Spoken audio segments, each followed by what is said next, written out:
One of my friends came to visit me over a weekend, and I took her out for a few drinks at a rooftop sky bar. And as we had a wonderful conversation, later in the conversation, she asked me, "What type of hotel would you love to own, or what type of guest house would you like to own?" As she was looking around her, all the higher buildings around her, and she explained what type of hotel she would love to own.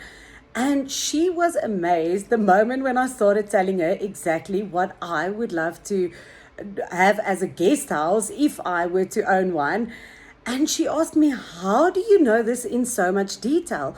And the more I was explaining to her exactly how I see a library full of books, and how I see the restaurant that's a fine dining restaurant, even the names of the wines that I want to have there, and how I see the reception and the spa area and the little guest houses where people can stay over and a conference room. She asked me, "How do you know this in so much detail?" And when she asked me that, I almost broke into tears of realizing how long ago I thought about this dream and how important this dream was for me and what it meant for me at a time. Now, to understand this in full, I have to trace back a little bit to at the time when Emil asked me out. So the way he asked me out has got a lot to do with the reason why I have this detailed vision and this detailed idea of what I would like to own one day as a retreat center. So when Emil asked me out, I went away to Cape Town to do a funeral for one of my friends that passed away in a very sad accident. And while I was there, he asked my roommate at that time if he could get the key because he wanted to spoil me with something. And the whole time when I'm phoning him on this trip when I was in Cape Town, he just said, "I'm busy with a project." So when I got home, I saw a beautiful flower orchard there, Ferrero Rocher chocolates, incense, a candle, and a little note. And when I opened the note, he wrote in the note, and there was a beautiful poem in it, but one day I will speak about that too. But in this letter, he wrote that if you want to see something beautiful, look at the orchard and the candle. If you want to smell something amazing, light the incense. If you want to taste something beautiful, amazing, delicious, eat the chocolate. And if you would like to hear something amazing, phone me. And that's basically the way that Emil asked me out. And when he asked me that way, it was so special and something unique, something I've never heard of anybody do for someone in their life before. And then fast forward a few years later, I went on a silent retreat for a few days in the Robertson area in South Africa. It's a beautiful wineland area and countryside. And while I was on this meditation, you're not allowed to talk to any people. So with this not being able to speak, all your senses heighten.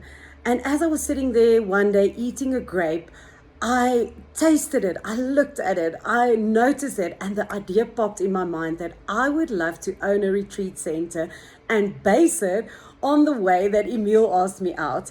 And to have this retreat center where there's a library where people can go and read, and there's a spa, and there's a little curio shop or a gift shop, and an amazing restaurant with fine dining and wine, and guest houses where you can sleep over.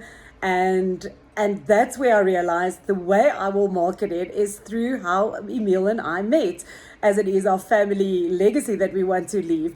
And to say to people that if you want to come and feel something amazing, go to the spa and treat yourself to a treatment there. If you want to taste something amazing, join us in our restaurant.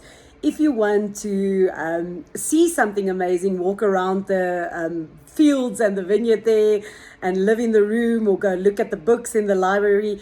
And then if you want to hear something amazing, please come and join us for one of our talks. And that's how it developed into that, and how my friend actually reminded me that day.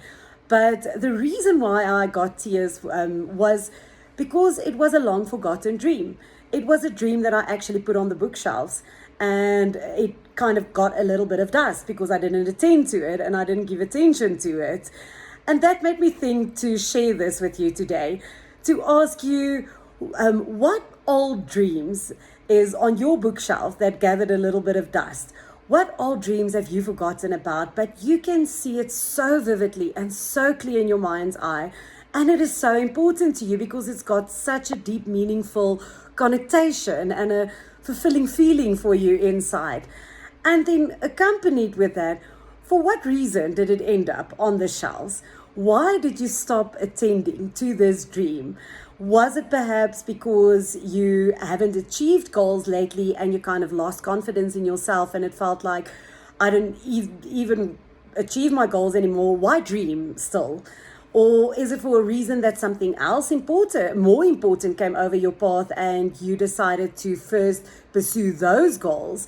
And this is or is it maybe because it's a longer goal and you're not yet sure how to achieve it? You don't have the exact steps to break it down into smaller chunks to take action steps today.